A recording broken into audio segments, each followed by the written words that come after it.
Good morning, good evening. Thank you so much for joining us, no matter where you are in the world. We are so glad to have you here on our last day of a Vector live stream here with my good friend, RobZilla. What's up, Rob? How Day are you doing three. today? Day three. I'm sl- I'm sleepy. You're sleepy? I'm kind of feeling sleepy Yeah. too. I woke up like with bad dreams in my head, so that was like not chill. So let me give everybody a little bit of a taste of what's happening this week. So we've been working on some awesome vector illustrations that Rob is doing this week.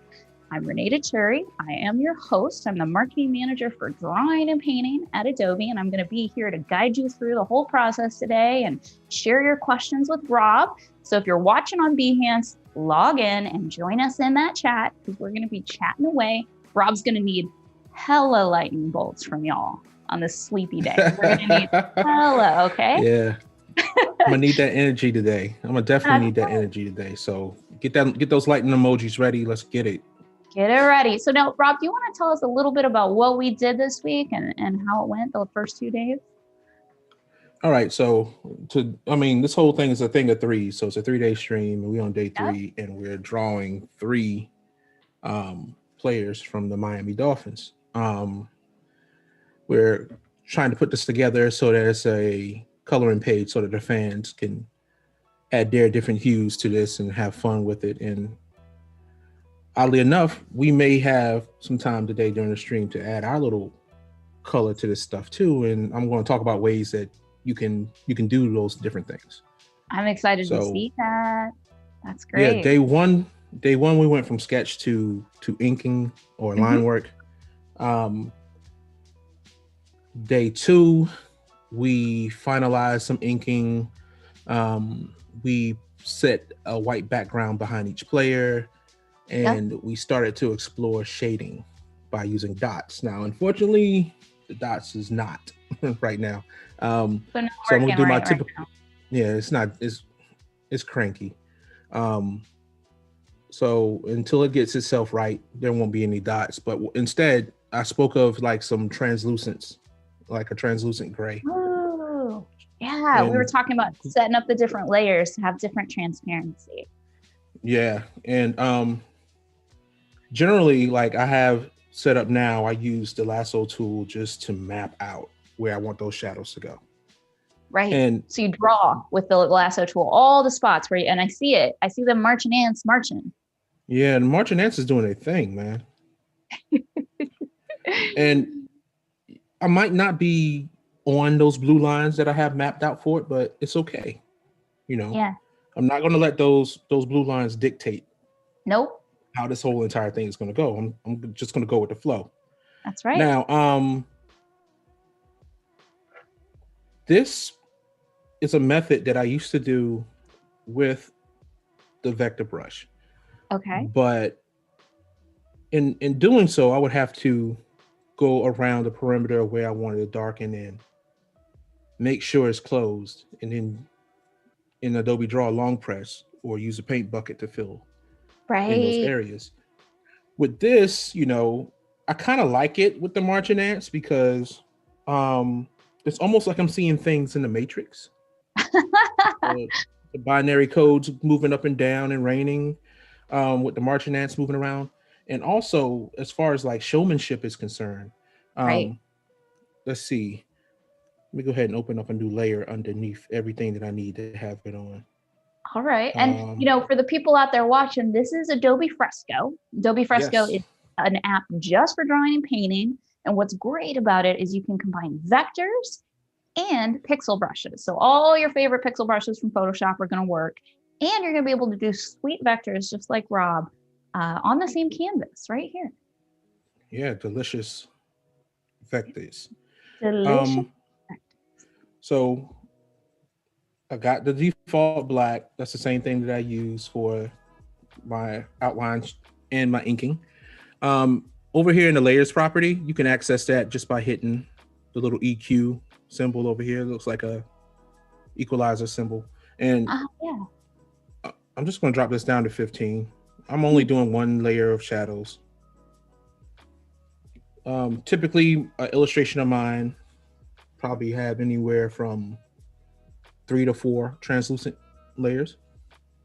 just so I can add depth and, create more form. Yep. I'm going to jump up to this vector brush,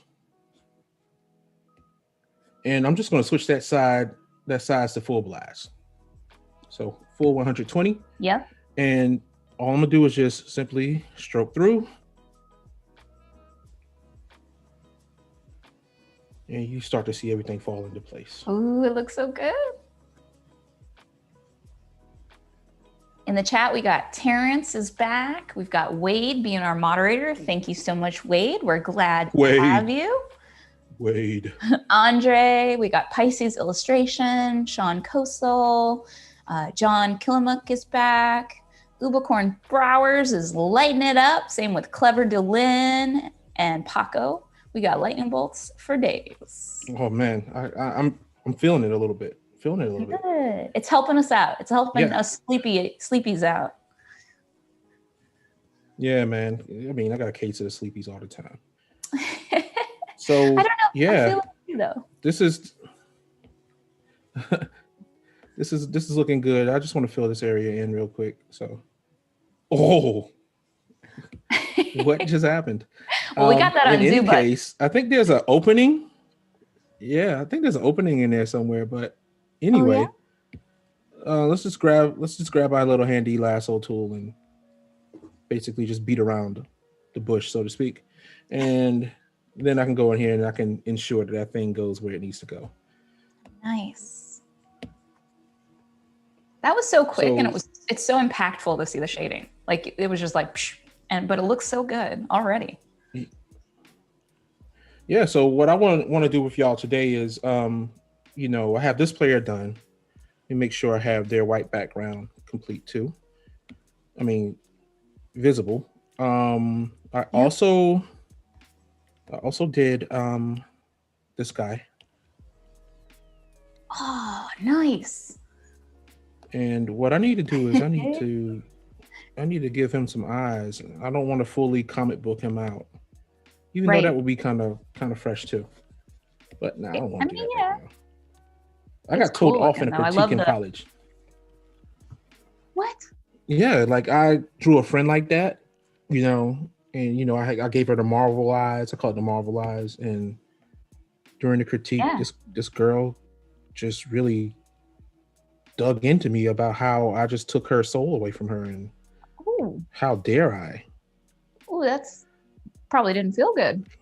Yeah, eyes are the windows to the soul, and you just took her soul completely away, and this, that, and the third, and I don't know. I was just there. I wanted to laugh, but people who know me would know I would laugh at you real quick. But I didn't do it in that situation. Well, maybe she's going through something that day. Exactly. And you're a wise, kind soul. So I can see where you would have been like, okay, and then just laughed internally. Because that is a little strange. Like, I don't know. I like the Marvel look. Yeah, so let's go ahead and put his eyes in there. Let's shrink this down a little bit more just to get that iris. Yeah. Or pupil. My bad. Pupil, I think it is. Yes. I'm just showing how I don't remember stuff from school. Pisces Illustration wants to know how. Right, Pisces Illustration's asking, how did you get contracted by the NFL? And I'm going to assume it'd be partially with your agent, right? For which job? For this one? I think they're talking about this one. Or for this one? I know I got a few buddies. By being in the industry for some time, I know some folks, and I basically just reach out and say, hey, look, here's what I'm trying to do. What's up? Do you want to be a part of this? And oftentimes I'm spoiled because they say yeah. And but this one wasn't agency work. Like I don't think I've gotten any sports work agency wise because I was already established in that. Makes sense. In that realm.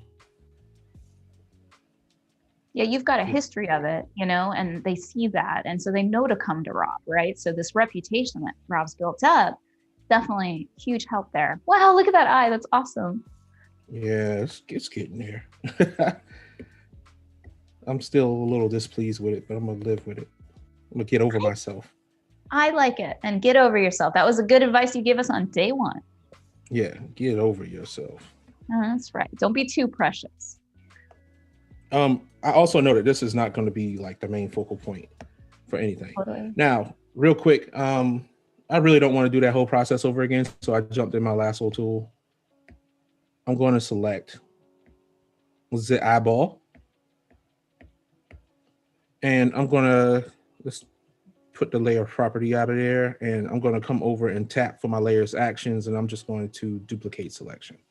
Nice. So it's automatically going to duplicate only that eye. If you look over here on the left-hand side, only that eye is in that layer, and it automatically puts me in transform mode, and then I can bring that over if I wanted to, over to this eye and shrink it down and give it fit. Yeah, just make it do whatever it does. And I need to definitely tilt a little bit.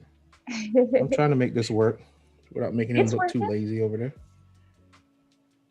I want to give him a lazy eye real quick. I'm always fighting that in my illustrations, like making the eyes look proper. Yeah, I mean, it's a lot. I don't think folks really understand the drawing process. We're always constantly running a Venn diagram in our head. Yeah. We're comparing and contrasting everything. That's right. Totally. And we have to problem solve on the spot to the point where it doesn't even seem like we're problem solving anymore. It's true. Oh, why did I do that? Oh, there. All right, here we go. Hit erase and wow. Nice. And what I'll do is I'll come in there fancy. I'm coming here all fancy. And I'm going to add a couple of strokes in here, all fancy. Just doing a little bit of housekeeping before we move on to some other stuff. It's getting too thick. Bring it over. All right, so he can see now. No more cataracts. He can see. I also filled in the X marks the spots. Yeah, you did. The beard is awesome looking. Thank you. I think I want some more shading in here. I can't go black here for obvious reasons because it's going to affect the beard. Yeah. I'm going to come into here and I can't come into here. I'm going to do it by hand. Okay. And I'm also going to merge that layer down just so it can join the rest of everything else. I'm going to add a plus sign and I'm going to change my vector brush to a basic round. And I'm going to give it a size of 1. And I'm just going to come here and basically snap it into place. Hold, snap. Using that snap line. Get it parallel. Yeah, I just messed that one up. I don't have the distance proper. Snap. Snap. So that's snap. I'm getting a little bit wider. In Fresco, you can draw a line just like what Rob's doing here. And then if you hold it at the end, it'll snap and it'll be all crisp. So I got those boys lined up. And of course, I go back to my second favorite feature on here, which is the lasso tool. And just do a little cleaning up. I could have merged down and did the trim, the trim effect, but nah, it's not necessary. I'm gonna invert what I selected and then just hit erase. So we in there like swim. Yeah, and if y'all are interested in knowing how to do vector trimming, you can watch day 1, and Rob goes all through the entire process. So check that out. Vector trimming is super chill. Also, the beginning of day 2. Oh yeah, we did. We did this guy on day 2. Well, yesterday. I'm gonna merge this down. Okay, and let's get a general idea. Let's see if my taps are still working. He's looking good, even with that translucency here. And here's what I explained on day 2. We kind of mentioned it. All this layer is just the same black that I used for the outlines. And I'm going to determine how far to push back those areas. I can have it super dramatic, Mm-hmm. or I can go to 15 and have it subtle. It's nice. Usually I'll do a ripple effect with that. I'll start with the darkest parts, copy that layer. Duplicate that layer, decrease the opacity, Yeah. add some more, duplicate that layer, decrease the opacity, add some more.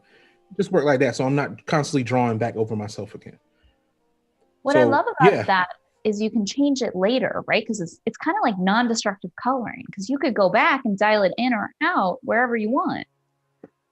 Yep, it's fresh. Yeah, it is. It's fresco. It's fresco. Only the frescos from Rob. Yeah, the frescos of the fresco. Now today we're gonna jump into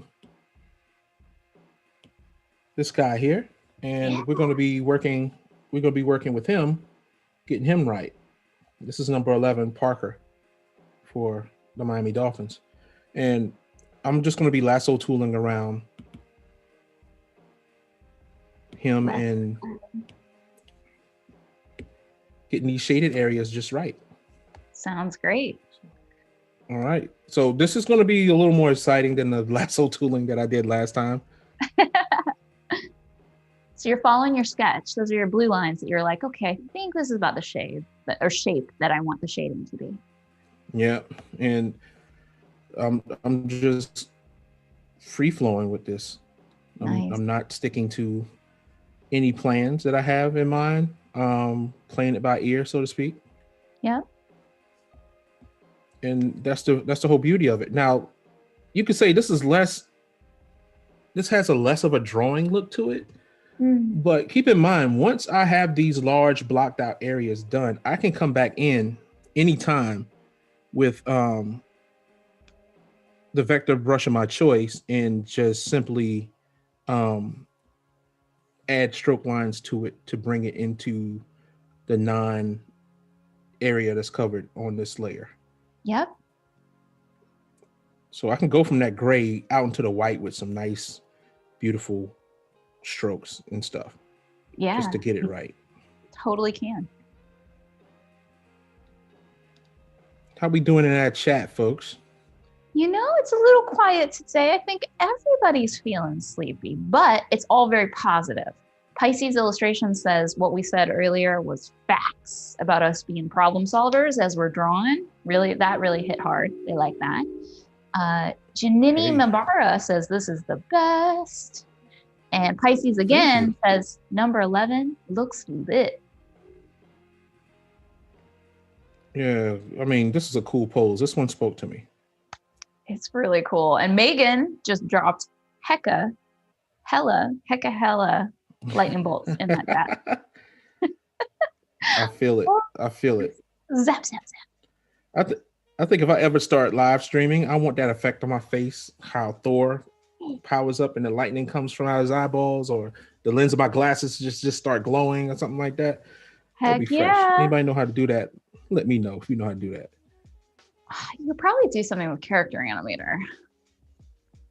Like, it wouldn't be a character, but it would be like an effect on your face. I don't know. That's the first place my brain goes. Yeah. Face vectors.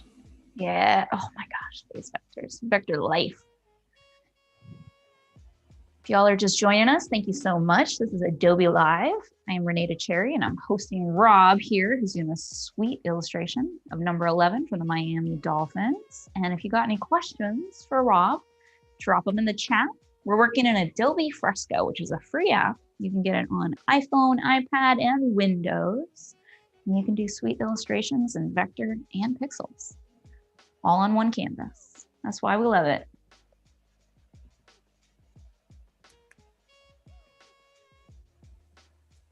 Melissa Grover says they're still working on their first cup of coffee. Oh, man. Keep working. Chug. Keep working on it. That's right. Sip, chug. Do what you do with coffee. I think this is probably like my third. Oh, you getting it in. You know, I always do. I drink like a whole pot of coffee by myself every day.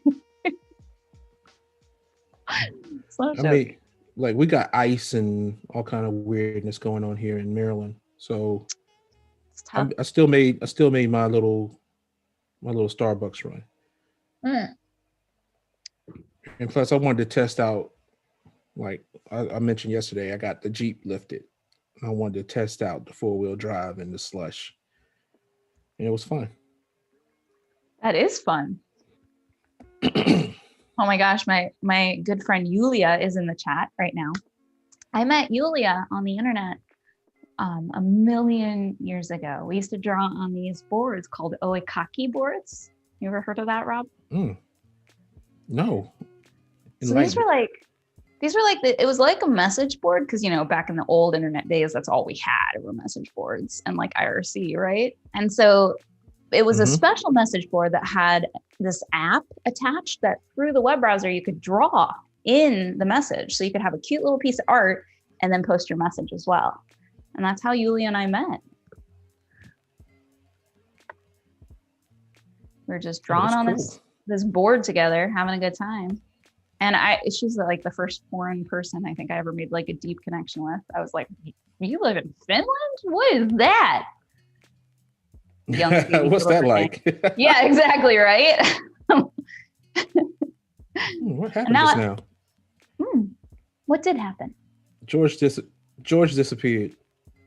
What? Yeah, George, the touch modifier button. I thought we named him Marvin. Marvin! Oh my gosh, why am I calling him George? I don't know. It's that day. It's day 3. It's day 3. Like you're gonna hear some weirdness.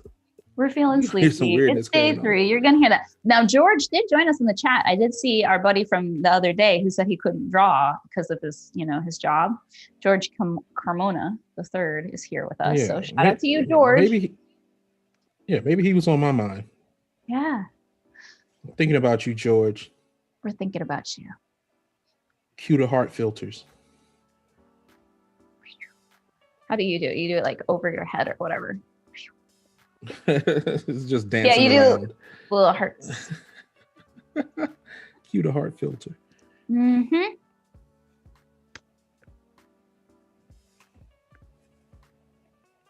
But yeah, typically day 3 you'll get a little dry.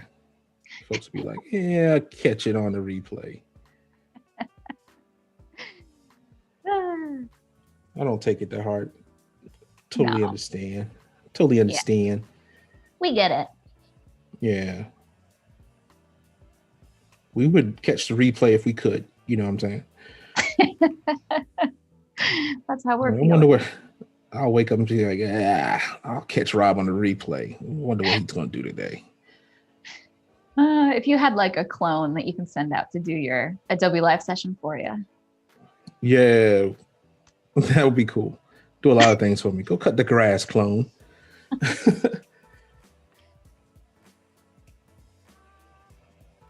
Like the wife wants to go to the grocery store, clone. Drive the wife to the grocery store, clone.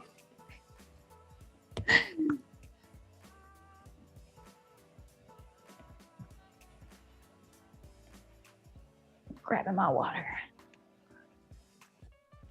Yeah, so this is coming along. This has some hefty details in it. I think I did a couple of things wrong just now. No, I didn't. It's right. All right. That's the funny thing about these marching ants. Sometimes you have to double check and see what side they're on. Right now, you can tell. Well, let me cancel this because it wasn't supposed to come from over there. It's supposed to come from here and come over this way. But oftentimes when I'm using this tool, it automatically connected it for me. But sometimes it won't connect. And right. if it won't connect, then all you have to do, no matter where you are on the artboard, just zoom in and you'll get that command that says close. Nice. Close it off, and just go ahead and close it off. Like it's very particular on what it does. And if you're new to Adobe Fresco, the selection works a little bit different than it does in Photoshop. So the selection tool, of course, you can draw with a lasso, but you can also hold up your Apple Pencil and then just click, and it'll make straight lines, if that makes sense. Because It's not like Photoshop where once you let go, yeah, exactly like that. In Photoshop, once you let go, your selection is like committed, right? But like in Fresco, it knows that you're trying to draw and you're thinking about stuff. So they redesigned it to be much easier for an artist to use. And they had to have me in mind when it came to this, because the way that I did it before, when I told you that I outlined with the pencil, you can easily lose track of where something is and then end up leaving a gap. Right. Real quick, play by play, I just selected that whole area and I'm just going to go in. I'm going to double click Marvin. You're going to see in the upper right hand corner that it's going to subtract from the areas that I'm in now. Right. But I can just stop, sip a drink, come back to it, and then just click around and get back to where I need to go. Yep, and it's still ready for you. You don't lose your selections. You don't have to be all freaked out about that if you're a Photoshop user. Pisces Illustrations wants to know. It works almost like the pencil. Oh, my bad. It does. No, you're all right. You're all right, my dear. Oh, it does. It almost works like the pencil in Illustrator, the new Illustrator for iPad. Yeah. It almost works just like that pencil. They are similar. You're right.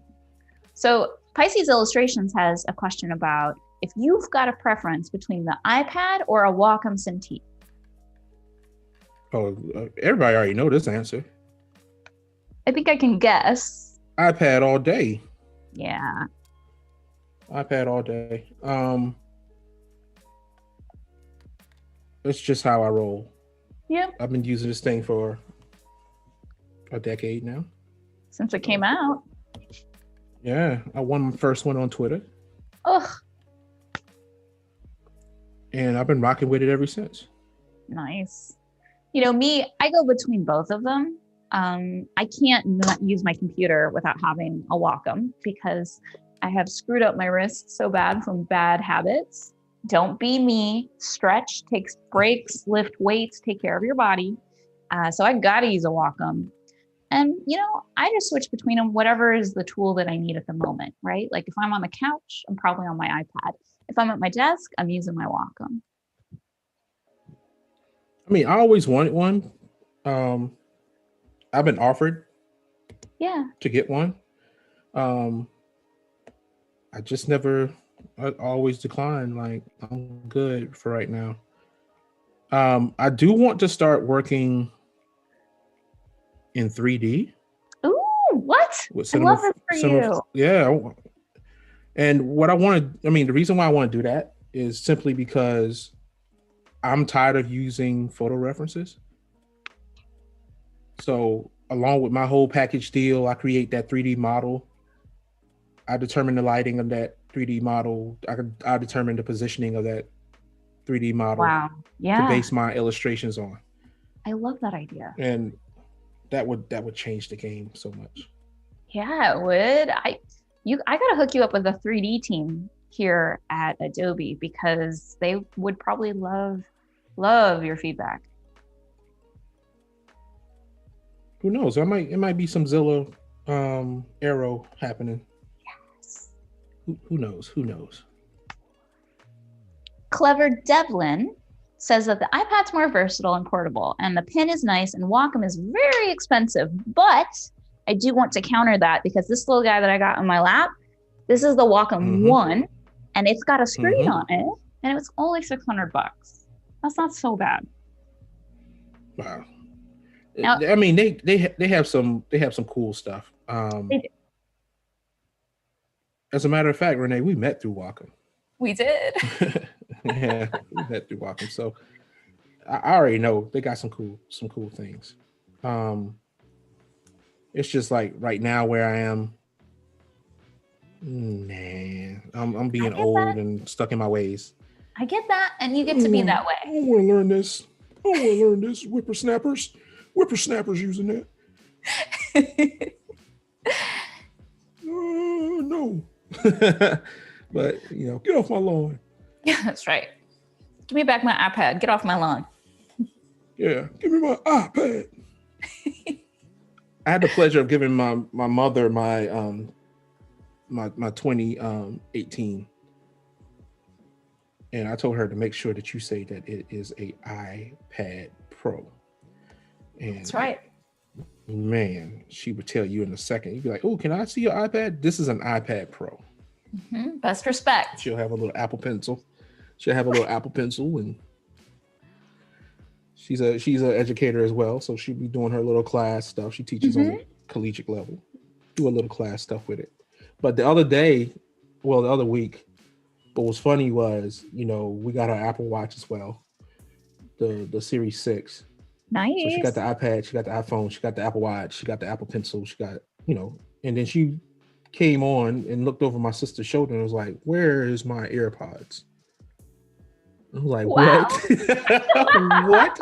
What did we create? You know what I'm saying? Like, where's my AirPods? Like, what you mean? You got an Apple fan now.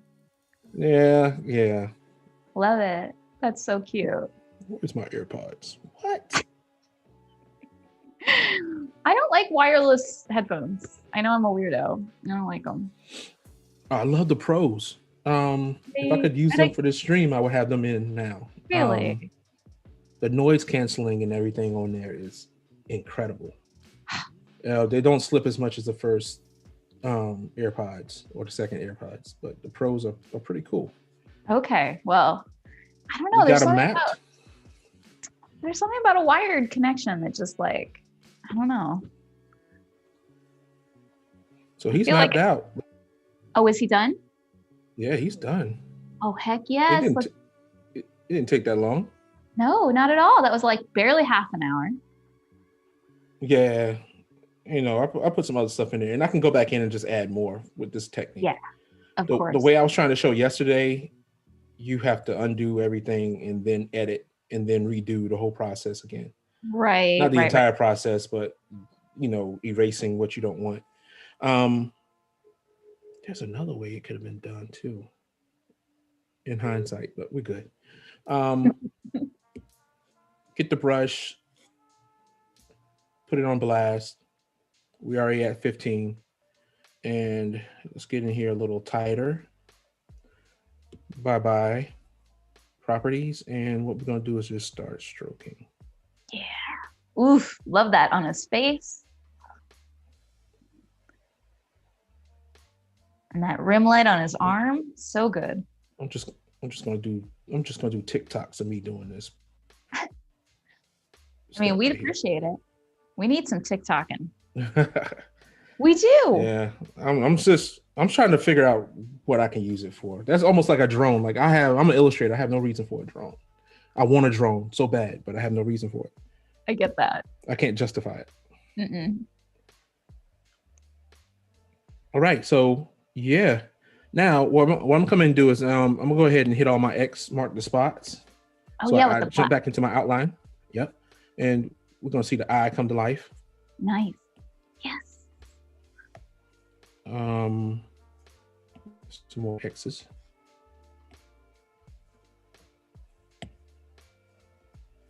And yeah, so Rob marked those on the other days of the stream because he knew he was just going to fill that with pure black.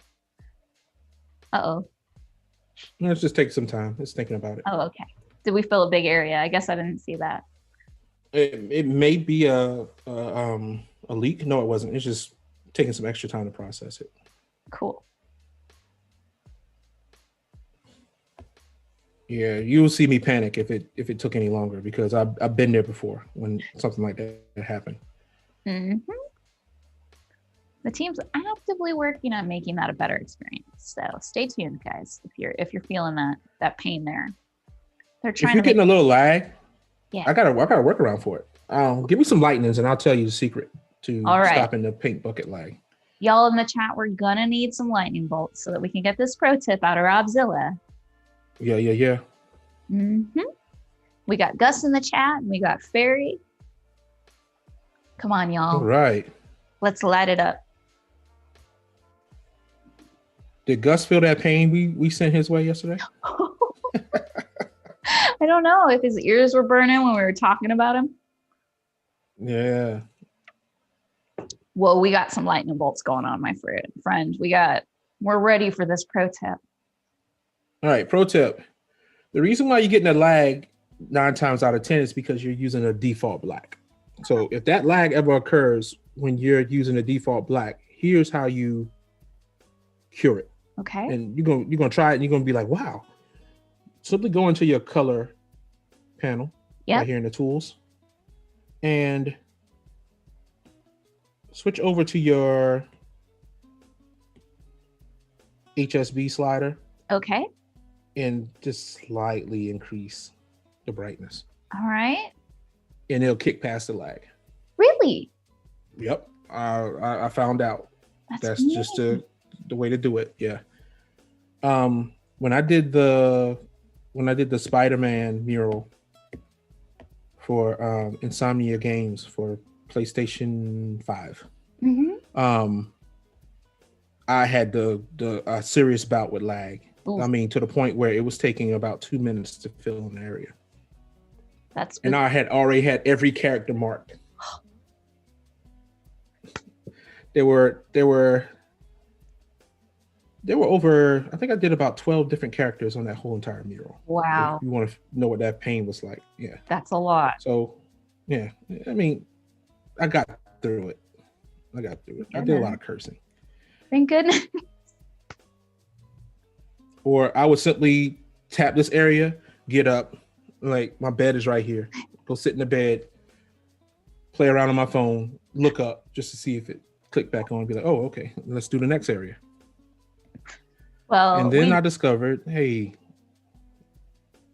We do appreciate you because like you finding this stuff helps us is what I'm trying to say. Yeah, it's all trial and error anyway. Yeah, it is. That's life. And it's cool that I found it for you, but I kind of robbed you of that experience if I found that for you. At finger gunpoint, you know, I tapped the wrong thing just now. I tapped the stroke itself. You don't want to do that. Your lines will get a little bit thicker. Yeah, it'll fill your lines again, huh? Yeah. Okay, we are almost. Oh boy, I got a lot of X's. These aren't X's. It's just the marks and the screws. Right. And then, so Wade had noticed that, I think, and he's asking, are you just filling in the X areas or are you changing your mind as you go and evaluating different spots? There's some X areas that I missed. I didn't put an X in it, or it was too small for me to put an X in. Right. So just like that area right there, it's not too small, but I mean, I automatically know just by zooming back out what's going to go on. Yeah, and I'm giving some of y'all motion sickness with all this back and forth, but you know, that's just the way I survey the land, so to speak. It's how I work too. Yeah. I mean, it's cool to work that way. Yeah. Ooh, look at that right there. Oops, too big of a brush. That's what I get for being slick. Look at that right there, y'all. Umacorn was asking about the tip, so let me rewind it for you. So Rob was saying sometimes when you're filling an area with default black, it'll kind of lag and act strange. If you just go in there and turn it up to just a little bit lighter, it fills differently. So that's the tip. Yeah, it'll ease right past the lag. Yep. It's a lag sensitive. Median. Boom, let's take the blue out of there. And yeah, it's just kind of cool. Like the gray is light enough that I can go over it with a crayon and it will give me a shade of that area.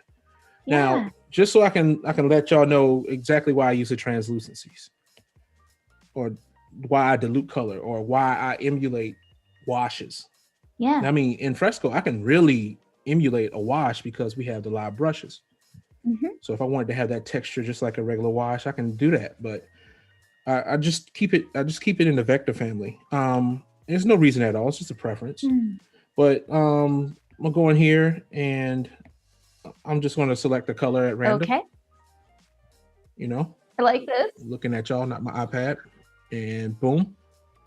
And we ended up with a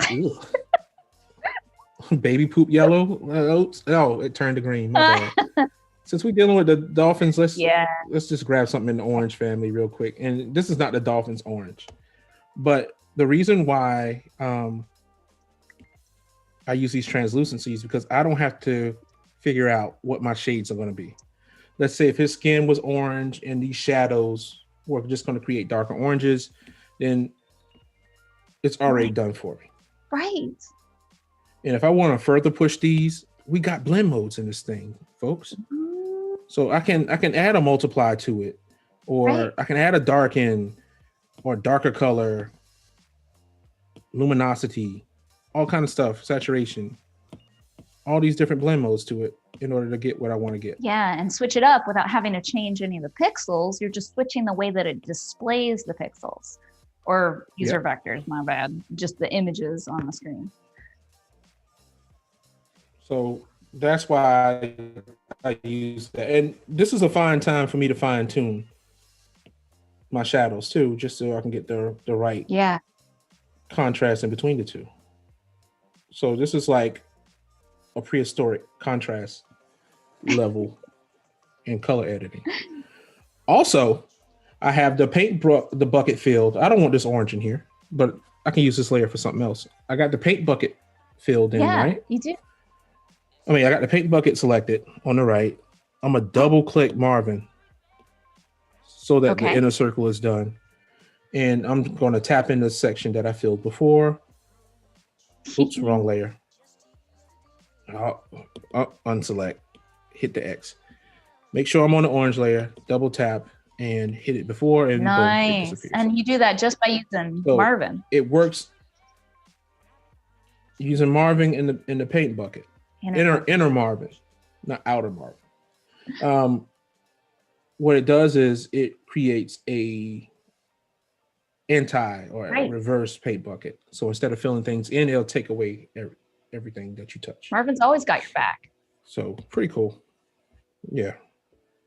Now, since we got all the shadows in and everything, we can go ahead and start working around and playing around with the composition. One thing I do want to do is I want to change the board in which this artwork is on.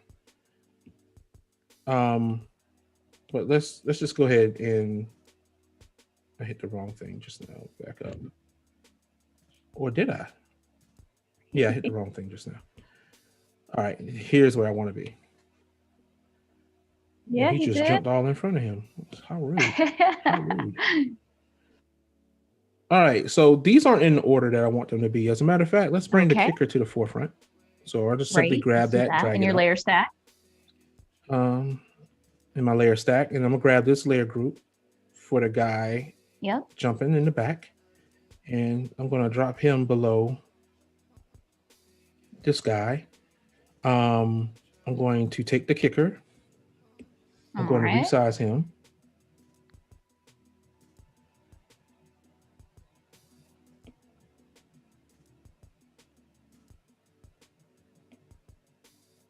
Man, those layer groups are great. It's nice. Yeah. Oh my gosh. So what you can do if you're in Adobe Fresco, you can press on the layers and hold them over each other, and it makes a group. Now you still got both layers there. It's not like you're adding them together. You can still edit them differently. But when they're in a group together, you see those three little lines over there. That means it's a group, and it's just going to move everything all at once in that group for you. It treats it like it's a single object so that Rob here can transform and move without having to select every single layer every single time. Yeah, we can get a better look at this once I change the canvas. But I just want to make sure all that was done. So I'll come here, and right below the date that's here, I simply hit change. And what I want to do is just make this a letter, because I want you to be able to print this out at home and do what you need to do. I can rearrange the pixel sizes if I need be. I can change the orientation from portrait to landscape, all that stuff. If I want to work in pixels, I can work in pixels just by simply changing the unit. And all that good stuff. But once I click OK, what's going to occur is it's going to allow me to transform everything that I have from the previous one, just so I can adjust everything in one shot for the new artboard size. Like it makes a big so group. I'm scaling from center. I'm using. Sorry. Yep. I'm scaling from the center using Marvin. Nice. Named after Marvin the Martian. And boom. There's a couple of other things that I want to move out the way too. Yeah. I want to move some of these color references out the way. Just to, I don't want them inside the house. Nope. So move them out into the yard. And a quick replay on how he did that. So when you're in the canvas, on the top right, normally there's that little gear icon.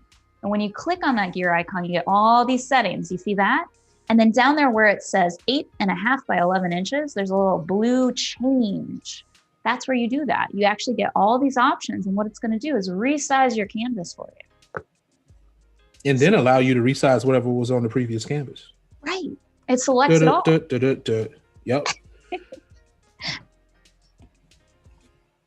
So I already got that guy out the way. Yep. Let me move my Skillshare code here. Get that out of the way. I mean, that's just a URL that you can use to get a free Skillshare trial membership and take my course in Skillshare on doing outlines. 2 months free. Sign up. Shameless plug. Mm-hmm. So here we go. Yeah. So here we go. We got this almost the way I want it. There's a couple of things that need to be moved around. I just want to shift all the players in general. So what I'm going to do is I'm going to click Marvin. Well, I'm going to make sure I have one player group selected. I'm going to double click Marvin just so I can lock in this feature. I don't have to use two hands to do so. And I'm going to select the layer groups that I want to affect. Hit my transform tool, and now I can move everybody at once. Nice. Get it all nice and centered for the coloring page. Mm-hmm. And I'm gonna play around with the size just a little bit more.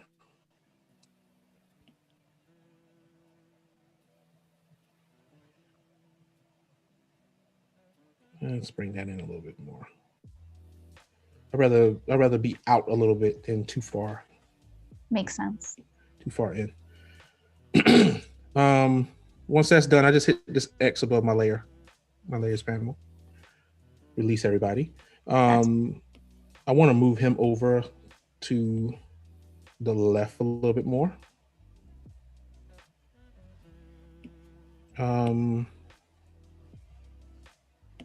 Which gives me enough room to size up this guy a little bit. Mm-hmm. And I'm dragging from the corner. I'm not using Marvin, but as long as I drag from the corner, it's going to do it proportionally from that corner.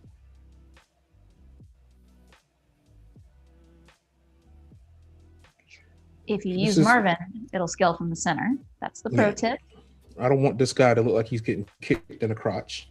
No, we don't want that. And let's take this guy and we're going to move him up a little bit.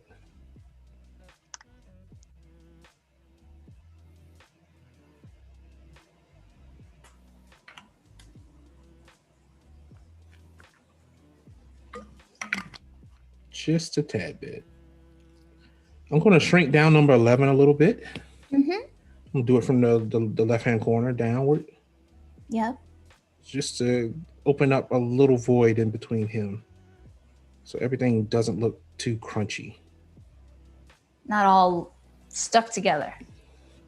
Yes. How are we looking on the time? We are almost an hour in. So that means we've got a little bit more than an hour to go.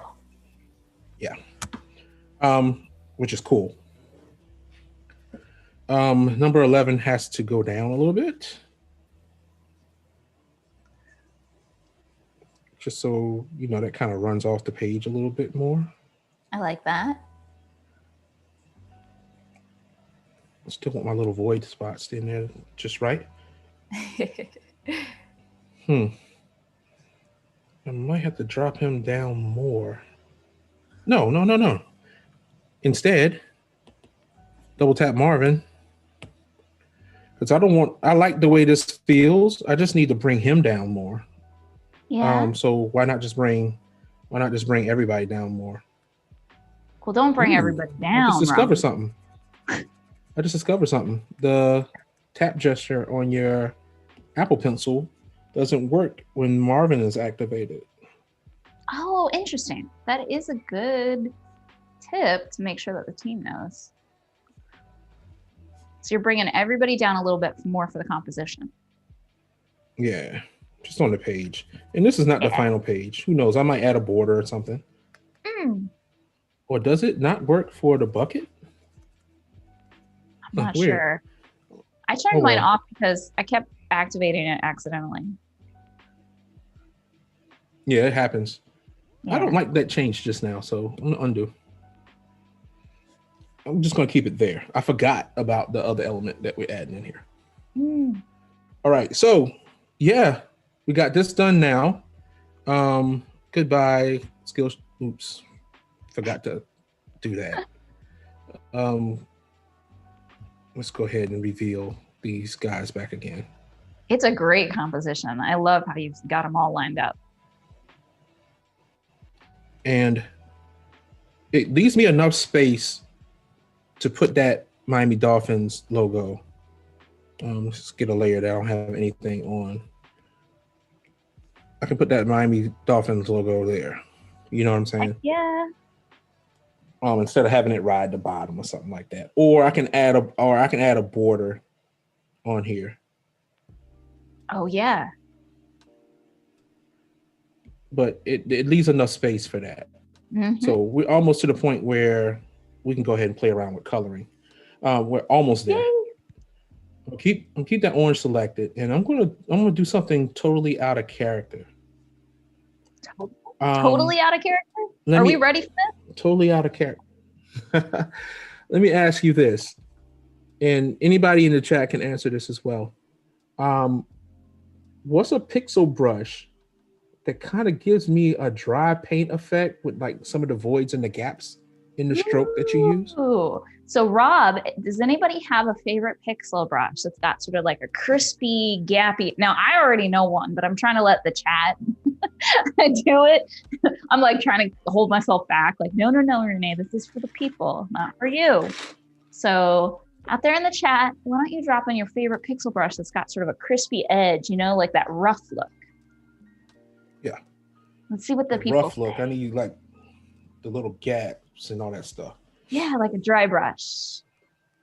Let's see what they say. Let's see what they say. Because like I don't want to. It's not the Renee. I got my pixel panel, brush panel already open. All ready to go. Just let me know. All ready to do what the people need. What are you drinking? It looks like bright orange. Is it bright orange? It's actually a reddish color. It's a strawberry refresher. Heck from Starbucks. Yum. And what I do is I tell them to add like 4 pumps of peppermint to it. That sounds awesome. It's like this little minty peppermint thing. Opens up the sinuses and makes me feel warm and tingly. That's super nice. So if you just joining us, we are in Adobe Fresco with RobZilla, who is our resident vector monster. You probably know him. And we are doing this coloring book page, and we are asking the chat for some suggestions on what a brush could be that is not vectors, which is wild. That's why this is wild. We got RobZilla up here asking for pixel brush recommendations. I still don't have anything. I might just like tell you my favorite. I was trying to be like let's kind. Go for it. All right. Yeah, let's go for it. Open up that dry media. Okay. And then we're going to go soft chalk or graphite. Those two I live and die by. Soft chalk or graphite? Yep. Those are the ones. All right. Let's test these. Let's test these bad boys out. Sorry, chat. I took over. I'm going to do this probably on a lower layer. What I want to emulate, folks, is water. Almost like they're bending water if you ever watched Avatar. And I want to have splashes coming off certain parts. But I want to use this brush as an underdrawing so I can later go in and outline it. Right. And make it a little more permanent. So for me, that'll be the best method of doing this whole entire thing. So let's give this brush a test. Yeah, let's try. Okay. See? Okay. Let's go back. Let's increase. Okay. Let me see what they got going on here. I do want to add that George in the chat did suggest that the Kirby style dots, he means Jack Kirby, the famous comic book artist. Those are that's like the half tone, but it's not as crunchy as this. And if you want crunchy, it's not going to look like that. It's too big. Love it. But we're getting a preview. Love that crunch. Okay. Listen, y'all, we got Rob out here using pixel brushes. I want you to note the date and time. Where were you? Where were you when Rob started using pixel brushes? I'd used it before. Of course. Let me show you the one I used before. Yeah. If you saw that UFC poster that I did for UFC 258. Oh yeah. I used one for that stroke in the background. It was dry media, and it was it dry media? All these brushes are legit, in my opinion. Everything under dry media is just like where I live. No, I went to ink. Ooh. I went to ink, and I used. Oh, come on. Speak to me. Which one were you? I think it was the brush Gritty. Sounds about right. By the way, I love Gritty. I don't know if y'all know about Gritty. It's the mascot for the Flyers, the Philadelphia Flyers. Oh, for real? Yeah. He's a weird looking one? Yeah. With the bug out eyes and everything? Yeah, I love me some Gritty. Are you originally from Philly? I mean, no, Pennsylvania? St. Louis.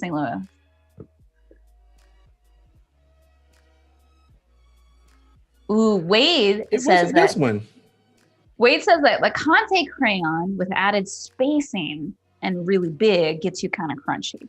I don't know where Conte crayon is at. It's probably in dry media as well, though. And then we got a lot of love for you in the chat. I'm just going to read a little bit of it out. Pisces Illustration says, this is coming together. Paloma says, this is kind of like Splashing Dolphins, what you're doing in the background there. Yeah, people are really happy. Yeah. And Shauna also loves Gritty. We are Gritty stans. She's in the house? Shauna's in the house. Shauna's in the house? Oh, what's up? Always good to have you.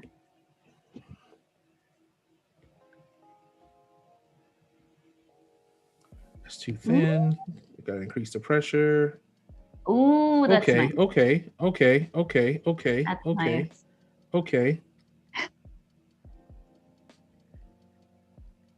Okay. Is that the one? Did we find the one? This is the one. This is the one I use for the UFC one. It's good. So yeah, it's gonna work here a little bit. And this is all new for me, y'all. But what I like to do also is to come off the edge of it and play around with that water splashing around. Yeah. Gives it some interest.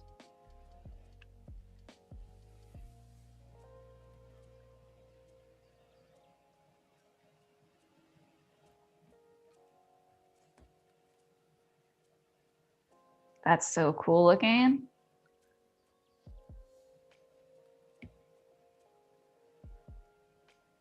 I'm just glad it's coming together. Like sometimes this is the trial and error stage. Yeah, I've definitely been there where you're like at the end and you're not sure. But this is coming together. And you just like. But we're not there. This is looking sweet. We're like, please.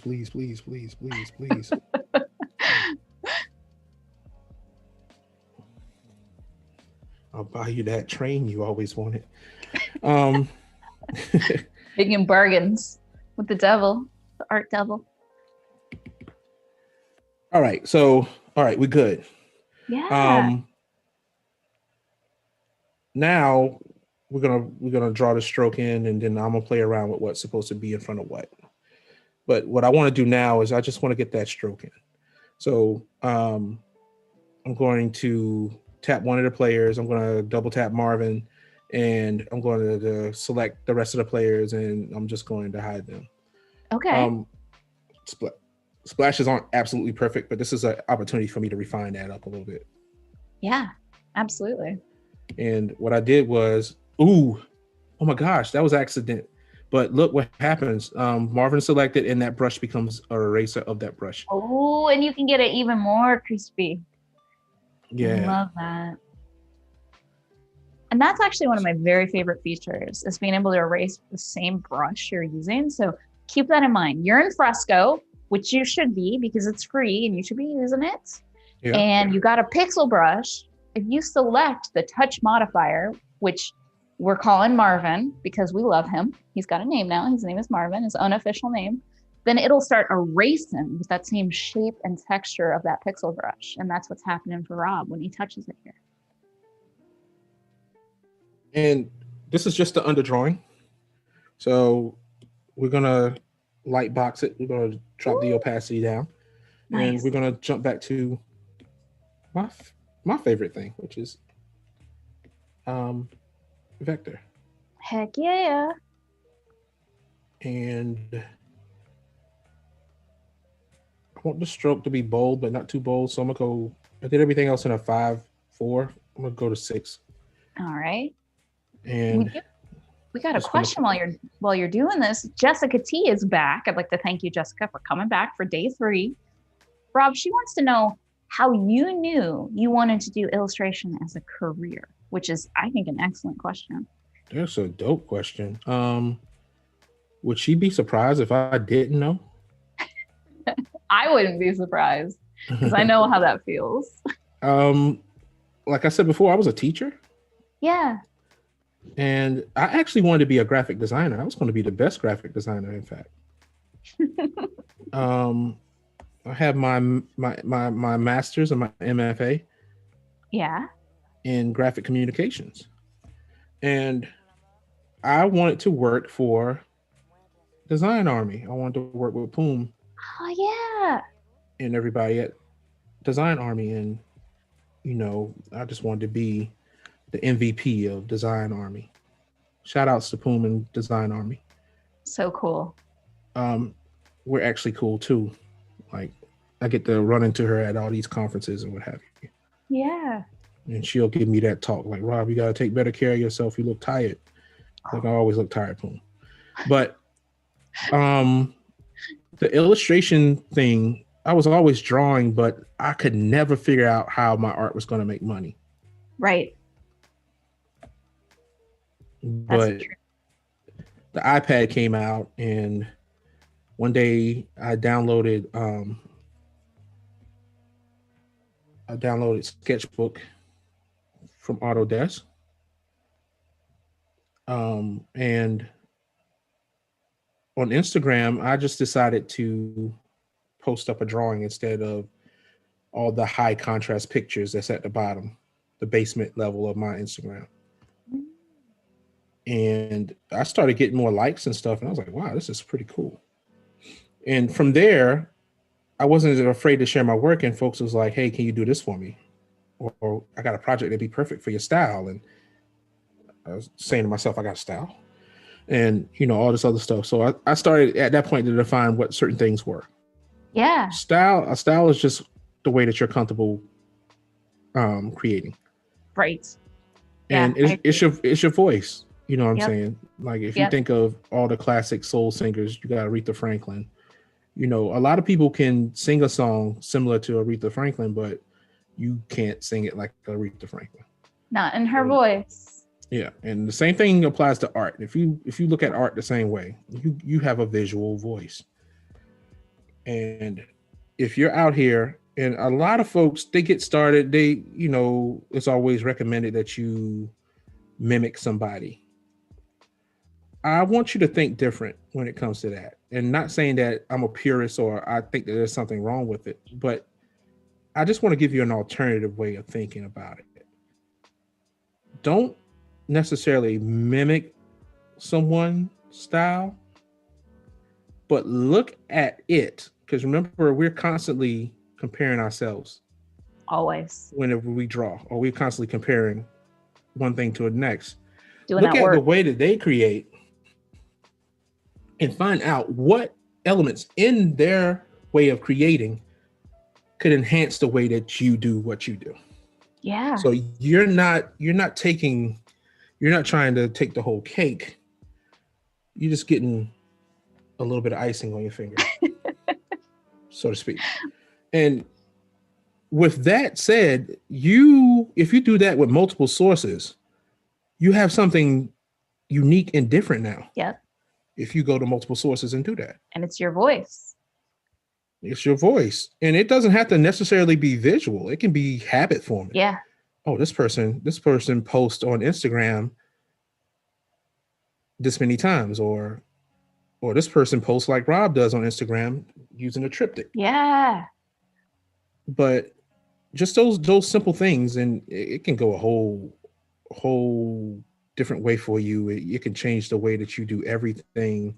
You'll start to stand out because you're not doing something similar to Renee, but this is kind of different because Renee doesn't use this media that this person uses.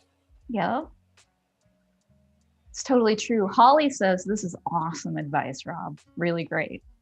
Yeah, I agree with you. One of my favorite artists is Frank Frazetta.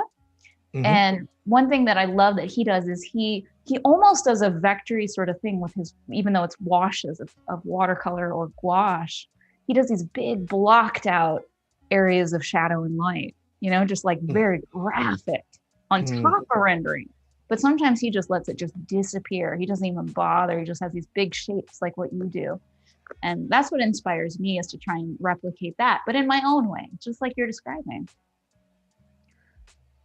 Oh, Holly wanted to know what a triptych is, and I'll answer that for you. So if you go to Rob's Instagram page, which maybe Wade can drop in the chat so you can check it out, you'll see that I feel like Rob was the pioneer of this. Let me just say that. And other people be copying Rob. What he does is he posts a picture across 3 different squares on Instagram. So when you look at his profile, you just see these sweet, long, beautiful pieces of his art. And he does that by chopping them up, right? And so he'll submit 3 pieces at a time. So he keeps it all fresh. I used to do it by chopping it up. Oh, sorry, you changed it? I used to do it, yeah. What I do now is I use a very old, ancient, no longer used, and most people don't know what this app is, and it doesn't really get its due. And hopefully it makes a comeback, but I use Adobe Comp. Oh yeah, Adobe Comp. Yeah, so I can play around and test that out with one image spread across a rectangle that's divided into 3 equal parts. Just to see how it look with like the white lines in between, and I can move things around, or I can enlarge the whole entire illustration, because I don't do the entire illustration, because the reason why I started breaking things up into 3, for one, I'm the third. So that's right. It's branding. It's branding. I'm Robert Jenrette the third. I love that. The other thing is I used to put things on one square, and I had folks steal it. And use it for flyers or t-shirts or something like that. That's ugly. I figured, okay. Don't be doing that. Don't be stealing art from people. I figured I'm gonna make it hard for you to steal my bike. I'm gonna break it up into 3 parts. So you're gonna have to do some assembling, like Lego, if you plan on stealing my smart. bike. This is working out as a perfect underdrawing right here. Yeah. This is almost perfect. This is looking just the way I want it to look. I love that when you're feeling it and it's working and you love it. Oh my gosh. Y'all gonna see a lot of this pop up in my work. We got about 20 more minutes. 20 more minutes until we do the artist spotlight. And then we got about 50 more minutes for you to draw. So I just want to throw that out there and let you know where we're at. And Jessica wants to know, if you would recommend an online graphic design school or self-learning if you don't have formal experience. So I guess Jessica's didn't go to art school and she doesn't have any experience, but she wants to get started. Hey, you know what, Jessica? You don't have to. You don't have to go to art school. Save yourself some money. I'm not against art schools. You're going to get out of it what you're going to get out of it. Mostly it's the relationships that you build with folks that's in your cohort or in your class and connections. But it's a bunch of money for no reason. And what most folks don't do is they don't compare the income of what they're training for based on versus how much they're paying to get that training. Yes, that's very dangerous. And you got to look at both sides of it. Like, okay, I want to be a graphic designer, but a graphic designer is only making, starting out, it's only making this much. Yes. But school per year costs this much. Yes. How many years do I have to work as a designer or artist in order to recoup my money? That's right. And if you look at it that way, it will change the world for you. For me, I feel like for me, I had to go to school because I couldn't finish a project to save my life before I went to school. And that was just me. That was me. I knew that I needed that regimen. And now I can finish a project. Now I can look at a piece and go, okay, it's going to take me this long to do this and this long to do this. And then I'll really finish it. Before school though, Rob, I had so many work in progress. Oh my God. I couldn't. I was the same way. Whew. But if you want to find something online to do, and I'm not just saying this because I'm on it. I mean, the only reason why I'm on there is because I believe in it. Yeah. Skillshare. It's good stuff. It's good stuff. YouTube is out there as well. YouTube University, like go to YouTube University and find all these different resources and become a student of life. So everything is not really structured in lessons, but you're able to break things down. Yeah. For what they are. Oh, we got some nice water. So good. I love it, Rob. It looks great. We got some great water. Deer Park, it's about to be run out of business. So what I'm gonna do with this layer, is I'm going to duplicate it. And this is on the fly, folks. You're watching me work on the fly. I'm going to duplicate this layer. I'm going to drag it above all the players, or I should put it in the middle ground of the play. Oh yeah, like it's going. I should just do 3 of it. I want it to go through, in, and throughout all the players, but let's just put it to the top so I can tell where that in and out is going to be. And then we want all the players to come back on stage. Yep. Umacorn's asking what happened, and I'm just going to fill him in that we're making some cool background features, and then we're going to bring the players in, as you can see. Okay.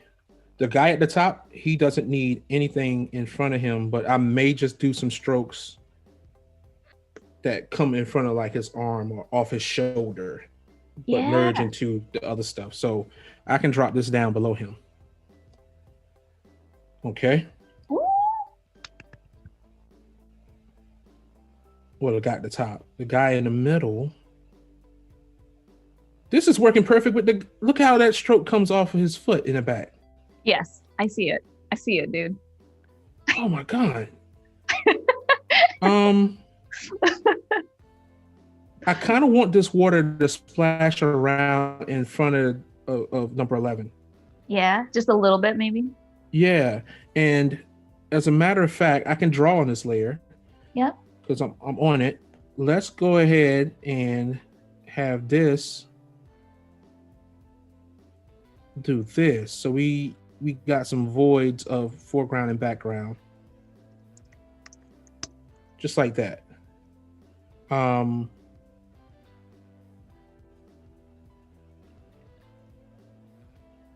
Just add that little line in there like that. Woo. It looks really good. Okay. It comes from behind him. And what I'm gonna do is I'm gonna lasso everything else and get it out the way. Right. So what I mean by that is I'm going to come here. I'm going to cut my lasso right through here. And yeah, I could use vector trimming. We got options though. We're in Fresco. Yeah. Yeah.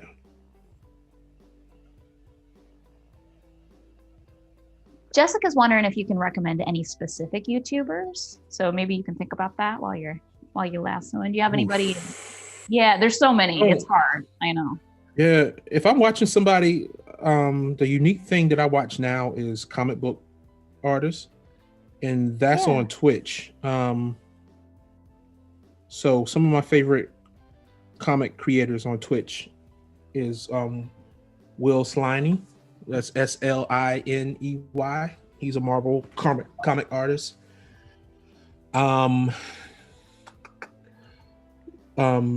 Logan Lee. That's another one that I watch and I interact with, and they're familiar with my work, and I'm familiar with theirs. On Instagram, if I'm following somebody, it's Mike Diodato. Adato? Deodato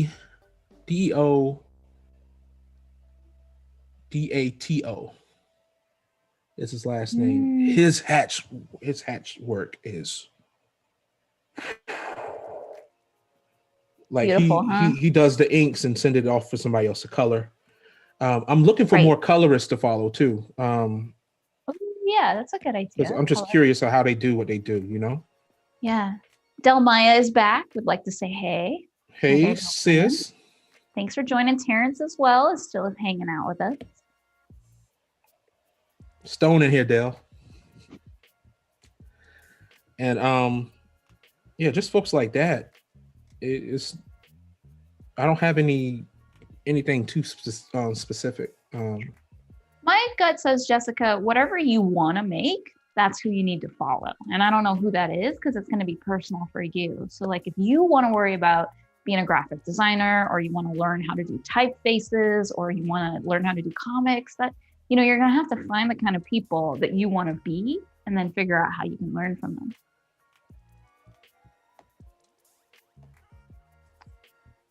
That looks really cool. Oh, I did that wrong. Let's back up. Oh, no. You come back. George Kimona says that Andrew Dollhouse is a great colorist, and I'll grab this and I'll send you that name. Oh, excellent. So you got that.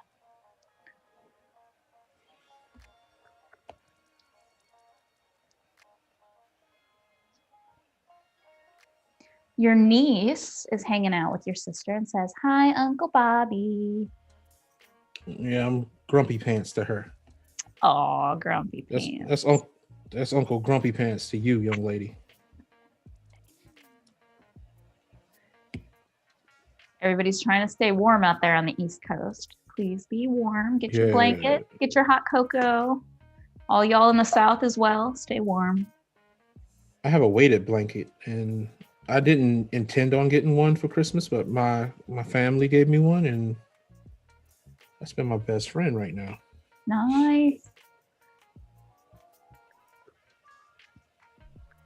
I got a heated blanket. That's where I live. I don't like the weighted ones. They hurt my feet.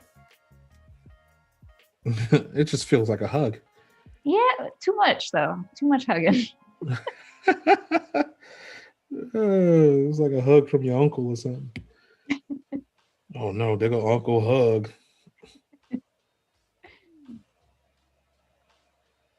This is really looking cool. So this is a coloring page RobZilla's been working on for 3 days. If you missed the last 2 days, you didn't really miss them. You can go back and watch the replay. They're on YouTube. So please check them out if you want to see how Rob built this beautiful line art from scratch, just from a sketch. Yeah, I'm super impressed by this, y'all. Yeah, I'm not tooting my own horn, but yeah, I'm loving this. I'll toot it. This looks amazing, and you didn't even plan this. That's why it's like that swooshy thing. That was not planned. This is, you're watching creativity happen. Ooh. Yeah, Jessica's with me on the weighted blanket. It's more suffocating than comfy for us. I feel you, Jessica. Y'all can't take the weight. But I do like strong hugs. So I don't know. Now I'm conflicted. I don't know if I know what I like, Rob. I don't put it like all the way up. Some people mummify themselves with the joints. Nah, I'm not gonna mummify myself with it. I'll just have it over my legs and not on my foot. Like it's totally pulled back, and it's just like on my legs, and I'm just like, nice. And it's hard for me to take a nap. Like, oh, me too. I don't nap good. I don't sleep well, honestly. Like, I can't sleep in. I get up at 5:30, like without any help. For real? For real. And I cannot sleep in. I'll wake up during that time, but I got to go back. Oh, I wish. Once I'm awake, and it's all too late, and my brain's going. Now, we're going to. When is it about time to jump over to the artist thing? Because I'm going to have to. Yeah, we got 10 minutes. Does that feel good? That feel like a good amount? Yeah. Okay. We might have to go to big face. Okay. Big face status because let me show everybody this real quick. Yeah. Just click over here, that little arrow at the top between my zoom percentage and the title. Oh yeah. And I'm gonna click save now. Okay. So all those folks who be like save, I don't have to use Command S or Command Shift S or whatever it is. Right. I can go ahead and save from there. And as you can tell, what Fresco is doing is saving what I currently have. If you wasn't here yesterday, I'm in the pre-release working. So that's why I have the drawing aids and stuff like that. Yep. But what I want to do is I want to jump over to the actual release one because the options that I need in order to put the Dolphins logo over in the corner is still available on those. So that's the only reason why I'm jumping over. Totally. So let's put up the big face then, Mr. And we're going to switch over. Give Rob just a second while he does that. And then I'll let you guys know that, I don't know. We lost our mod. Paco, can you put us to the 2 up, please? So that Rob can switch. Nice. Yeah, there we Paco. Go. Paco's our homie on the back end, making everything beautiful. Right. So what Rob's going to do is switch to the other Fresco because we were working in pre-release. And we want to make sure that you can see how to use this actual feature. So give us just a second while we get loaded. We're working in Adobe Fresco, which is free. And if you're not using it, why not? It's on iPad, it's on iPhone, it's on Windows, and all your files, they're saved as cloud documents, which means you can open them up on any other device that you want. Like, you don't even have to download them. And if you get a new iPad, not a problem. You don't need to be loading all those files on there. It'll just download them from the cloud. It's like super, super convenient. And if you use Photoshop, Lord have mercy, those cloud documents open right up in Photoshop. So why not you? Why not? I think we're back. We're back too. Awesome. That looks great. Okay, cool. Thank you, Paco. Roll that beautiful bean footage. So good. All right. So I'm loving the composition. You see some things going through some things. Yeah. That's perfectly fine. Yeah. What I'm going to do now is I'm going to go to the triangle circle, or what we call our shape menu. And you're going to see a shape that I had for another client. Like I'm steady doing work for NFL operations now. That's I'm cool. actually on retainer for NFL operations. Nice. And if you're not sure what NFL operations is, it's everything behind the scenes. It's your refs. It's all that other stuff. It's all the awards. It's the Pro Bowl. It's all that good stuff. And I work directly with Troy Vincent and his assistant Jade in completing some things for the social media side of that operation. So just to throw that out, and that's my way of shouting them out as well too. We're gonna stamp that, huh? We're gonna stamp that in, and what we're gonna do is we're gonna get the extras too. Yeah. I'm not really worried about the extras too much. Okay. This is gonna be small. A person is not gonna really be able to color this. So my concern isn't on high alert. I just want to get in here. Plus, I got to crop the operations out of it. So at Yeah. the bottom of my screen, it gives me all my options. I can erase, I can mask, I can fill. I'm just going to fill. And most people will be like, why don't you just mask it and color in the section that you need? It's quicker for me to do it this way. So I fill that in. I jump back out to my lasso tool. I circle operations and I erase. Nice. And the world is a beautiful place again.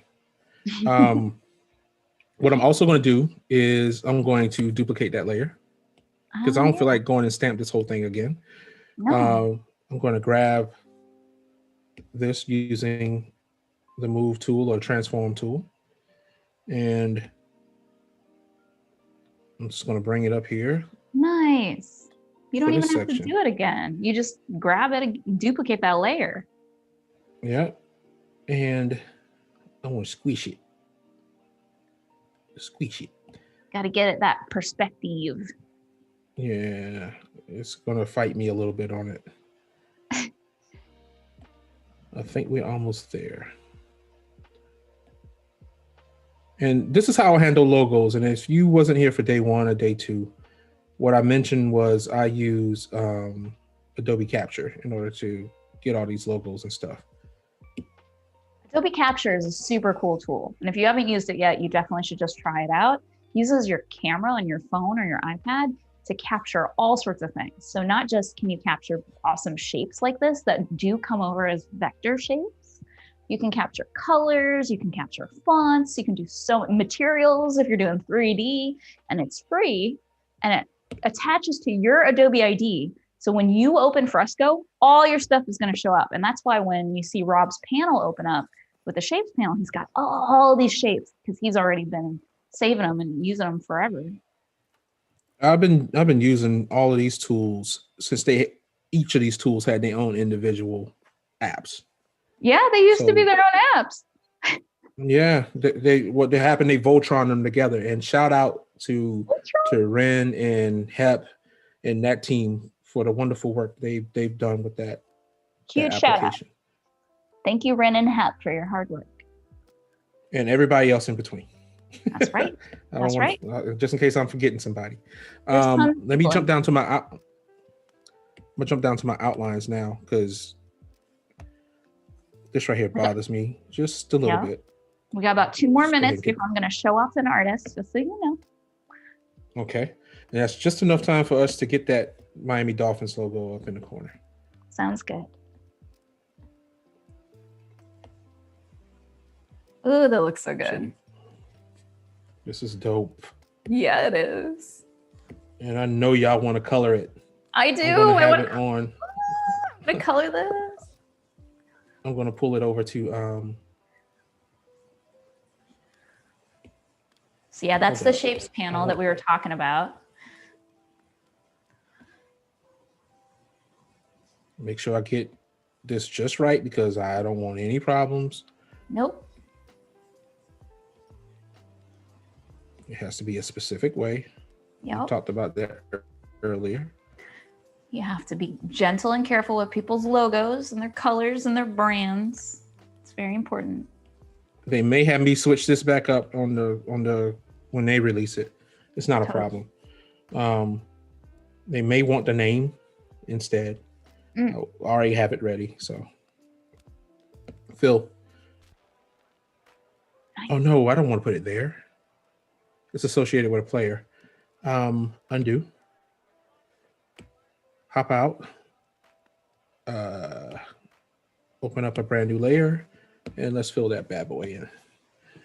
Heck yeah. Boom. Yeah. Well, that looks good. Well, we're a little bit early, but I think we could probably switch over to the artist spotlight. I don't think that'd be illegal if we started 40 seconds early, right?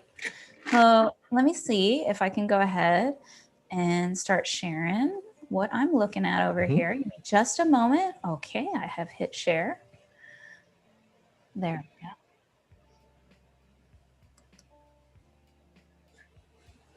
go. Alrighty. So this is behance.com. You might have heard about it. And we are going to share this awesome artist, Amy Vadi, a freelance designer from the UK. And I want to encourage you guys to follow this person's work because, wow, they've got some sweet stuff here. Let's take a peek. What do we want to look at? Oh, I got to go with the sneakers first. Yeah, the sneakers. All right, let's click on it. Nike Collective, it says. And it's got these sweet, it looks like posters or like they're trifolds, right? Yeah, she added the folded textures in there on top. Yeah. So we got our Air Force Ones kicking off in there. And we also have the Air Max ones over there on the right-hand side, the 90s. The force is female. The motion design was created to celebrate the successful Jorah Smith campaign. Highlighted the power of women in the creative industry. This is really cool. Really lovely work. I like it. It's super. Can we click on the thumbnails that's over there at the bottom? Oh, at the bottom. My bad. Hang on, my dear. Yeah, like these guys? Yeah. Which one? Let's start with the one on the left. All righty. Yeah, let me make it bigger. And what appears that they did was they just plastered them on the side. Yeah. Yeah. It's really good. It's kind of dope. Yeah, I'm feeling it. I love the snaky. What we got here? We got another of these sort of sweet sneakers. Yeah, like a wheat paste, right? Like what they did was it looked like they reversed everything because orange became blue, black became white, and white became black. So that's neat. That's neat too. It's almost like Stranger Things. You got that world, the upside down world. Upside down world. I want to click on this rainbow one because that is sweet. Look at that. That's sick. I love this.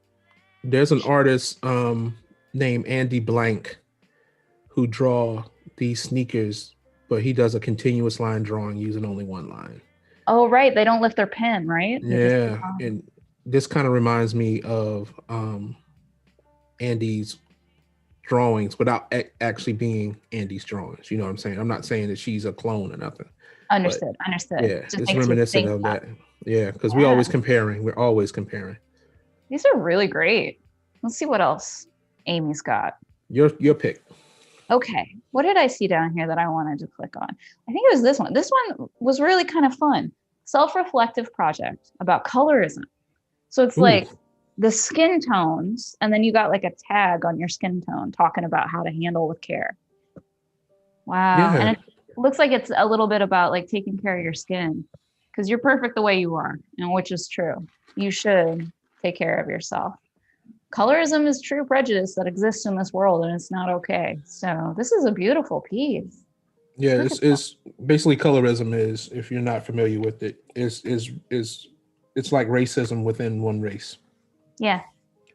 Where you feel a certain way about darker hues of a certain race as opposed to lighter hues of a certain race. Yeah. This is a really important issue. It's a beautiful way to handle it. I really like this with a little tag. Yeah, you got to love the skin you're in. And yeah, it's the only way to be. I also liked this one. That's so cool. I'm not sure what's going on here, but I am a lover of space. So cover art. This is a music project. EP design for artist Late Kid. Anybody know what kind of music Late Kid is? I don't know. We'll have to check them out. It's really beautiful. You want to pick one more? Ron? Gotta go with the Nike cleat up there. All right, let's take a look. Nike remastered campaign. It looks like there's a video. I don't think the video is going to play the audio over Zoom. I think I don't have that set up. So I'm just going to go down here to these thumbnails and let's take a look at these. Yeah, I can see this hanging up in a retail spot. Yeah. I like these marks that are like printer marks, you know? Mercurial Superfly. And to hint on what I was speaking of earlier, if I'm looking at this work, those marks would be something that I would consider. That would be like me taking a piece of icing off a cake. And right. That would be that element that I was like, ooh, that would look dope if I added it to this illustration that I have. Right. So you're thinking in that same way, earlier we were talking about like how you find your style, and you find it by sort of incorporating things and saying them in your own voice. And that's what Rob would use, huh? Yeah, but not necessarily the plus sign looking mark or the perpendicular Right? intersections of marks, but I would want it to look like a simplified lightning bolt. We're bringing back the lightning bolt. But yeah, that would be kind of neat, specifically on Instagram, because I can use that as a watermarking technique. Yeah, you could, and then So yeah, you're inspired me, Amy, because I can put that in the foreground. Like I can add that overlay as a PNG with the background missing. Well, Amy, your work is very inspiring. Thank you so much for letting us share it. And all y'all out there, give Amy a follow. Give her a follow right now, please. Right, that's right. And I think if you're ready, maybe we'll go back to your piece of art. So I think you've got to share, my dear. Yeah. So let's get ready to get back into this. Sounds good. If you're in the chat, let's get some lightning bolts going so that we can get ready for Rob. We're about to finish this up. We're about to color this art. Yeah. Okay. There we go. We're back with your beautiful art. Yeah. And from here, if I wanted to give this out to the client, what I would do is go up here. I'll do a quick export so just so they can see it. In your preferences, you can set what your quick exports are going to be. Okay. Maybe I can go in here and show that a little bit. So I'll go into app settings, and quick export settings is the second one. And you can pick that file format that you want your quick exports to be. I usually share PNGs, but you can easily have it any one of these different formats. If I was to share this out on Behance, I would pick PNG, because you can bring that PNG into Fresco and you can actually color this artwork in using the PNGs from that source. But here's something new that I want to do. I actually want to invite you in to play around with this composition too. Let's do it. So there's like I wish they had the zoom feature on here where I can just zoom into the UI. Right. But at the top, you got the undo arrow, you got the redo arrow, you got the question mark. Who is it? And then there's a silhouette with a plus sign right beside the share menu. This is new. This is brand new. So you got to be on the latest version of Fresco on iOS. It's going to save. Yeah. And invite to edit. Heck yes. Right. So you can invite me, yeah? Yeah, I can invite you. Oh, and you're using that Apple Pencil. I love that you're using that to write. That's another pro tip. Can we get some more lightning bolts for the pro tip? And it doesn't always work. It almost did though. All you got to do is fix that M. Yeah, it almost did it. And it's giving me this. So you know what? Let's just type it in regular. That's what I get. That's what I get. Hey, you tried it and it was awesome to see it. Yeah, I'm going to click this right here, bring my menu up. Yep, bring that keyboard up. Yeah, it did some crazy stuff. I guess I need to work on my handwriting. I've been working on digital devices so long, my handwriting fell off. Dude, my handwriting's the worst. Pretty brutal. So it should have sent me an invitation. Let me go ahead and look and see if I've got it. Oh, this is so exciting. Oh, I got it. Yeah. I got it right here. Invitation. I know y'all can't really see that, but let me open it up. And what it does for me on my end, it asked me to sign in, which is a real bummer because that's going to take me a minute, but it's asking me to add it to my account. There's a sign-in app too. Have you used that yet? I guess I haven't. It's on the phone, so automatically it can log you into other devices from your phone. Ooh, that's awesome. Yeah. I don't know if that'll work for me though, because since I got a corporate account for Adobe, it's a little bit different. You know what I mean? You got the good secret stuff. Yeah, it makes me do all the two-factor and stuff. So it might not let me do that. But I'm gonna load this up because I'm so excited to color this. And y'all at home are gonna be able to color this too.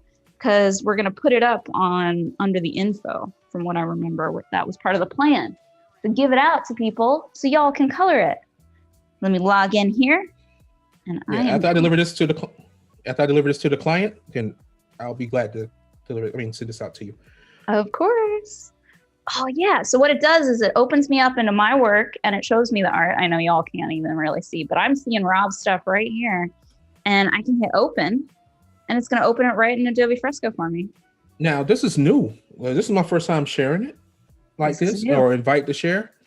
Yeah. Does it work where if you put a stroke on here, then it automatically appears on mine?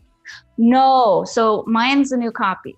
Mine's new. Excellent. So I love that. You know what I'm saying? I think it should work both ways too. Like you should select. I agree. I think this makes a new one and I'd have to like send it back. So it's taking a little bit of time, but it's downloading right now. I'm getting your piece of art. I'll have it in a minute. All right, great. It's so cool, right? Speaking of duplication and all that other stuff, Paco, I hate to have to do this. Could you throw us back on the 2-head? Thank you. I'm going to duplicate my project, but I don't want to expose anything that I'm under NDA for. Of course, that makes sense. And while you're doing that, actually, I'll help you out by talking about, it actually tells me that you're editing this file live. It's telling me right now. Yeah, it says, hey, someone else is editing this file when I try to open it up, and it gives me the choice. I can either say, okay, try later, or make a copy. And so I'm going to make a copy. That's so awesome. I'm so glad it does that. This is dope. And this is all new, and this is our first time doing it with you guys. Yep. Only reason why I made a copy is because this is a coloring page. Yeah. And I don't want to mess up the black and whiteness that I have going on here, the ebony and ivories that I have here with these different hues that I'm going to use. Right. All right. So let's get into coloring real quick. Right. I think I'm going to keep everybody in their home colors. So each one of these players are in their what appears, I think this is the home uniform. I'm old school, so white is the home uniform. All right. That's cool. There's 2 ways I can go about this. I can color directly into my outlines, or I can color in a copy underneath my outlines. Let's put it in perspective. We're gonna go to number 7, which is Sander,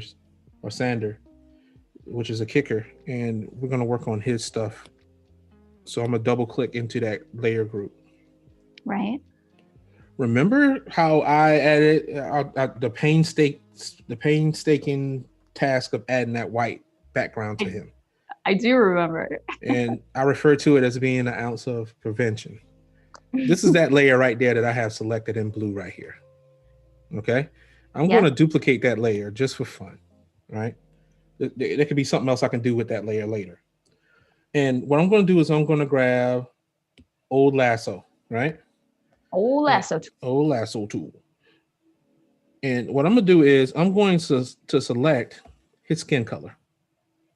Now, keep in mind, this lasso is going to take effect on that duplication of that white layer that I have there. Okay. And this is just so things can move quickly. You know what I'm saying? Because I have some of the tightest deadlines on the planet. And I'm free to work outside of that boundary. And you're going to see why in a second. So I can go all outside of it. But once I'm inside and I'm playing very close to a space that has a different color, right, then I gotta work it around the outlines. But everything else, I can just simply go around it just like that. It's no big deal. You're not worried about it. It's not a thing. Play it close. And then play it loose. And then get loose as I possibly can. Okay. Oh, George is asking about if you can make comments. You actually can make comments in the app. It's built in, and you can see it on the piece of art where it says like, hey, make this color lighter. So it is a thing. Yeah, it's dope. It's a great way to work. I can send out proofs now that way. So I'm gonna come to my color, right? I'm going to go here to the bottom. You saw that space that's moving down there. I don't show my touches. I mean, I guess I can show touches for this part because I'm not drawing. Well, that's kind of you. I know it's hard to draw with those on though. Yeah. So if you're showing off how to do something, you go to app settings and you can actually turn on show touches like this. And then it'll did I show go to the you. wrong spot? No, that's right. Input, touch, and then it might be at the bottom there, show touches. Yeah, all the way at the bottom. Boom. Okay, now you're gonna see this blue dot. That's me. Yep. I look almost like Marvin. You do. So I'm gonna click my paint bucket because I'm gonna be using that. Yep. I'm gonna go to all. The first thing that opens up is the library that I have for the Dolphins. That's pretty cool. But I have a library called Skin Tony. Ooh, Skin Tony. Skin Tony. And I'm going to select this Skin Tony for this player. All right. And all I'm going to do from here is boom. What? And because the way you set it up, it doesn't matter all loosey-goosey on the edges. It's going to stick. Because it's only going to affect the white spots. That's awesome. I'm going to deselect. I'm still in that. And what he has is he has this brownish hair. And if I had the other reference picture of him with his helmet off on here, I could actually share that with y'all. But I'll believe you. I can go loosey-goosey here because it's only going to affect the flesh color. As a matter of fact, he doesn't have hair growing off his bottom lip. So what I'm gonna do is I'm gonna double click Marvin and I'm gonna jump in here like this and just cut that aspect out. Nice. So now I just got that top part selected and I'm going to adjust this color just so I stay within the same color family, and I'm just going to darken that down to a brown and bam. Nice. So real quickly, we got his skin color in there. Now what we're going to do is we're going to go ahead and we're going to go back and we're going to attack the uniform colors. So I'm going to be doing the socks, or for him, he has the leggings. So we're going to keep the socks white. We're going to get the leggings in. And does he have any skin showing on that ankle? Nope, no ankle skin. So we took care of all the skin sections. And I'm just going to come in here real quick and boom. Sounds good. This is going to be awesome. So I'm sorry, Holly is saying that she doesn't understand why you can go all loosey-goosey on the outside. And I'm going to explain. If you watch day 2, so Rob actually did an outline around all the edge of the characters and then filled it with white. So it looks like, because the background's white and the white is white, you're not seeing the fact that he's actually got the players colored in white. And so when he hits that fill tool, it's only filling where the white is from that pre-work that he did. Let me help her out. Yeah, hide that background. And yeah, there you go. Now you get to see that. That's how he did it. He already had that white, so he can go loosey-goosey on the outside, and that fill tool knows just to fill the white. Yeah, because the only thing that's on this layer is just the white silhouette of the player. Yeah, it's not going to fill anything else, just that white part. It'd be kind of cool if they had a solo mode on here where you can do something to the layer and it only just shows that layer by itself. That'd be kind of cool too. Yeah, that would be cool. Well, and Jessica was asking where you get the reference photos from, and I assume because you're working with them, you get that directly from whoever you're working with. I get that. Yeah, whenever you're working with a team, get it directly from them because they own the rights to it. They have a library of these that they specifically own the rights to. So you don't have to worry about getting any clearances or none of that other stuff because it's already done. I'm gonna go ahead and select that aqua color already. And just so I have it ready for whenever I get ready to do what I do. Now, a little bit of a time check. We've only got 5 minutes left. Can you believe it? 5 minutes left? Yeah, just about 5 minutes before they're going to make us say goodbye. Oh, man. I know. And it's already been 3 days, Rob. And I'm like just warmed up now. Like in the beginning of the stream, I was sleepy. And now I'm like ready to go. Yeah, it's crazy. But just for the gist of it, I'm not going to just super rush. But you get the idea of how this thing is just going to. Yeah. How this thing is just going to come together. Yeah. think it was a bad idea to show touches because I can't see my point. I know.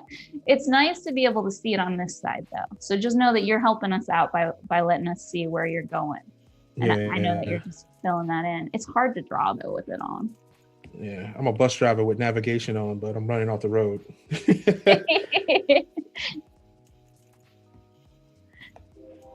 But as you can tell, like this is going to be awesome. I'm going to post it up on Behance once it's done.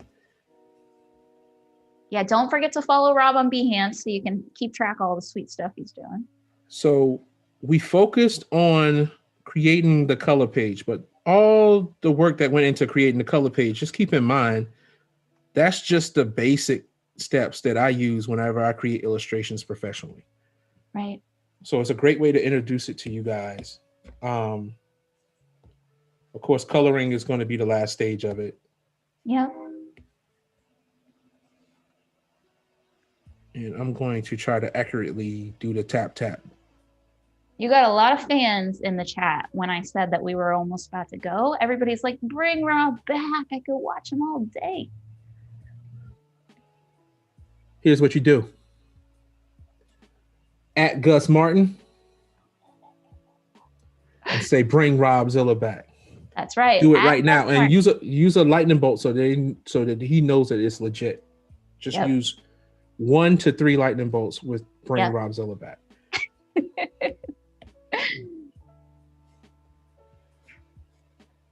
Oh, that looks so fresh already.